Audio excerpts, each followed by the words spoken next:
Greetings and welcome, everyone, and thank you for still staying with us and joining with us. We see that more of you have arrived, and we're certainly happy to have you with us today as we continue to move forward in our second session here at GatherVerse Summit 2024, our third annual. And we just came off the heels of a very enlightening and candid discussion on the subject of AI. But I'd like to introduce you to a very special guest that we have today at this fireside chat. These fireside chats do come so briefly, Dr. Bokenfeld. We're very happy to have you with us today. Dr. Martha Bokenfeld is doing extraordinary things in the world of Web3 and within the metaverse and AI and emerging technologies, but yet at the intersection of humanity. We do encourage you to take a look at some of the things, if you will, and that she's done and join her on this journey. But we're very happy to have you here for this very appropriate discussion, Dr. Bokenfeld. Welcome. Yeah, thanks a lot, Christopher, for having me. As you, I think, highlighted, I would say that humanity and technology is not always easy, but we see that somehow there's a big convergence as well. So I'm very excited to talk to you about my passion and how we can bring this together. Let's kick off on that, Dr. Bokenfeld, shall we? How do we bring this together with the work that you're doing when it comes to women leadership, when it comes to humane considerations and approachment to human betterment, when it comes to technology? What are some of the most important things that we need to know when we approach technology in this AI era? I do believe that sometimes we forget that technology is made by people because we somehow have the feeling that technology is there and it comes as a big threat and is coming to us in an overwhelming fashion. And what I think many people like me are trying to do to bring a bit of light into this jungle. So education in the previous panel was one of the hot topics. Elizabeth, obviously, I know well. She's also leading a fantastic AI university and others like the metaverse. So education is one of the biggest things, in my view, we have to further enhance for all generations in AI. And I have to say, I'm not so concerned about the younger generation because they're all AI native. Is more, I would almost say, our age, who are not AI native, who have to learn much more, because for the younger generation, it's natural. My nieces, they're now 5 and 7 for a couple of years. They're now Alexa, and their famous TV show. They can obviously, and their music and what they want is all via Alexa. So it's not them who need to learn, it's us who need to learn. And then obviously as parents, how do we deal with those challenges, the communications, the gaming, for example? 3 billion gamers are out there and some of them are addicted. I think gaming is also an essential part, or can be an essential part of education. So it's not all bad as we might think. And all of this we need to consider very wisely. So when you ask one thing, which I would recommend for everyone to do, is learning. It's really education. So I've joined several different universities, also because they have all different aspects. One is Women for Women, is their Mission Impact Academy. So because we noticed that women sometimes they are very hesitant to go to classes. They're afraid of technology and they don't go there if there are not other women teaching them. Interesting enough. Yeah, I find this a bit surprising. But it is what it is. So we need to also address this very clearly. And when you create this kind of communities, we have also spoken before, then you can support each other. You can help each other. That's, I find, very important. Dr. Bokenfeld, thank you for sharing these remarks. When we look at some of the things that you do when it comes to your interaction and communication to your global audiences, you do an incredible job in sharing statistical data and relevant and necessary information when it comes to deploying where we're at now. It seems to me that wouldn't it be great if we had more leaders such as yourself that can adopt and subscribe to this approach of making sure that they're taking advantage of social media audiences with the responsibility of having these audiences, deploying information and education. Are these some of the forms of what you mean by when we should become educators and to be able to give more? But what else can we do? And what else are you doing to be able to live up to these standards? Yeah, that's thanks a lot, first of all, for all the flowers you gave me on this call. So I believe there are a lot of other leaders like me, including yourself, obviously, or what you do with GatherVerse. So what can we do very concretely, and what I'm doing? So I already 1 year ago, I started to be the dean of the Metaverse Academy. So again, it's an educational part, and I created my own metaverse. And that metaverse is really, like you have heard also from the other panel, is something where we explore together, where we collaborate, and where I provide a platform for all kind of different people. So people who have never been before in the metaverse. So there could be artists, there could be neuroscientists, they could be closely linked to metaverse technology, but there could also be people who talk about what makes us human, because that's another part. What is nature? How do we still connect with nature whilst everything around us is more into tech? And we see more and more tech also mirroring nature. So all of these kind of topics I'm trying to cover, also with a view to use my platform, the metaverse, as a kind of platform for learning. So it's not only social media you can use. Nowadays you have much more tools. Social media is one, like you mentioned. LinkedIn, for example, is a great tool, and it's 2 years ago I wasn't really into it because I've been working for a big corporate, so I had a couple of thousands of followers, but I focused internally in the company on education. So I was on several educational boards, but getting yourself involved, and every time I prepare something, I also learn. So I'm sharing a lot of the work I'm doing and I'm learning from and with my clients. So with my client work, very heavily involved in AI now. So we're helping clients to transform basically from Web 2 to Web 3. So we tell them, don't forget Web 2, because a lot of your people are still in Web 2.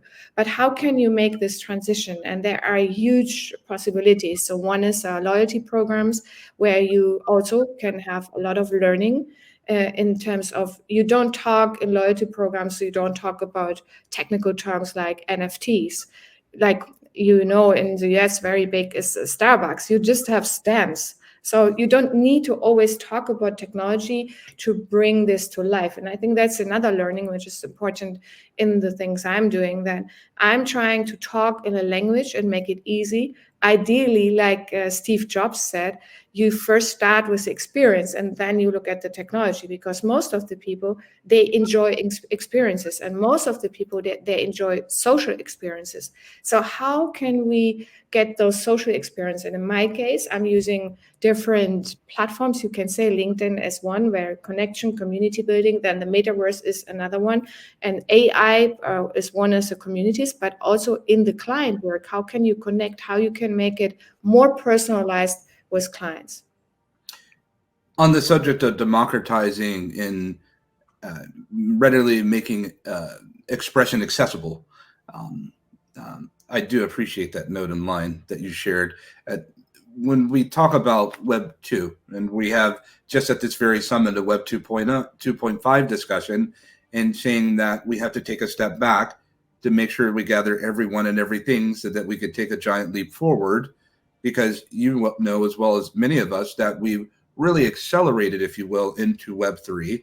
And now that we're heading nearer and closer to 3.5, 4, if you will, with the AI-powered web, if you will, it seems to me, Dr. Bokenfeld, that with the opportunity we have, not only to go into the 2 and 2.5 sectors to bring everything and everyone, we do this by way of education, but at the same time, we have a way of being able to develop a cloud consensus of information deployed so that we can get more people, more countries up to date with this massive transition that we're undoubtedly heading into. And Dr. Bokenfeld, I must ask, what are you seeing near and globally when it comes to the deployment of these models, as we just shared and expressed with the roundtable before us? What are you seeing that's critically important for us to hone our sights in and focus on, being how large this is on the subject of AI? From my point of view, you have to make it tangible for your everyday life. So that's not only the Alexa I mentioned, but a lot of people don't realize when they go to Amazon, when they use Netflix, that is all AI driven. all of a sudden we use the term AI and ChatGPT, but it's not much different from what we have used for many, many years. So trying to educate people and explain to people and getting them on board how to use those tools and how basically your life is getting much easier. So you are basically what you also discussed before, the universal basic income. So think about if we all sit back, and this is for some a dream and for some is a dystopian picture, we sit back, we have AI helping us with everything we do, and we sit at the beach, or our digital avatar is so knowledgeable, more knowledgeable than we are. So we come into all this discussion of AGI, we come into the discussion of our what means humanity? Does it mean humanity if I'm a digital avatar?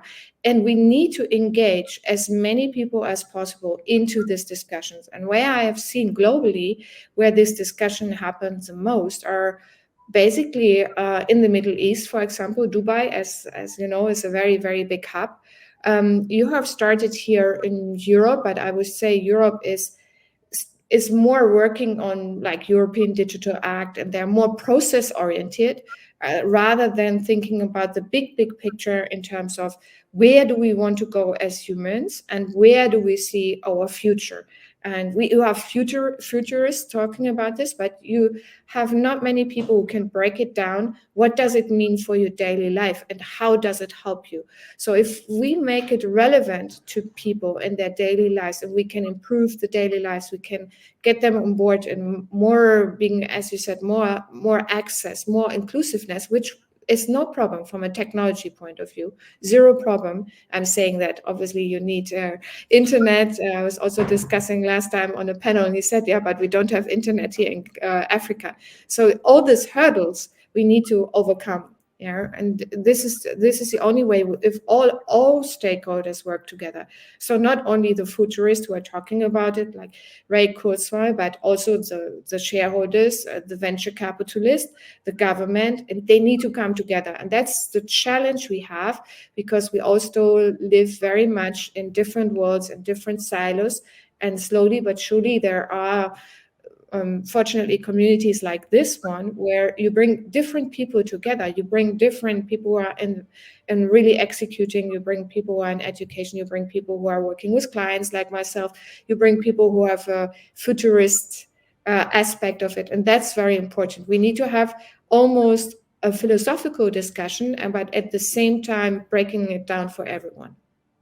You know, it's very fascinating that you said what you just expressed, and even coming here on our last question, it arrives so quickly and it goes so quicker. When we think about even, I thought about what you also said and what we talked about at our last panel about places that we could mention and talk about, and hearing from friends in beautiful of the continent of Africa not having broadband and access. And I think here in the United States, we have Wi-Fi problems ourselves, and certainly 5G connections in the Euro ecosystem. But it seems to me you brought up the Ray Kurzweils, and we have the Ilya Sistovers, and we have all these Jeffrey Hittens and Fei Lees, if you will. You reminded me of something, and it brings us to our final question. I think about Fei Li, who's one of the most brilliant minds in the world on AI. She's been in it for a good long time. She's at Stanford and now, and she's made a pivot, if you will, into more of a humane consideration, because she knows that some of her work has been some of the arbiter of what we see happening and being deployed here in the world when it comes to these models, Dr. Bokenfeld.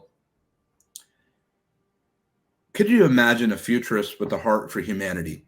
Could you imagine, with so many of us that are here today, the thousands of us at GatherVerse.live and elsewhere throughout all our different social platforms in this stream, could you imagine if more people accepted this attitude and disposition of the humane first approach to emerging technologies? Dr. Bokenfeld, could you imagine you and I working together and to be able to find common cause and common bond, to be able to move forward and to be able to what we already do in our respective works, to be able to humanize technology?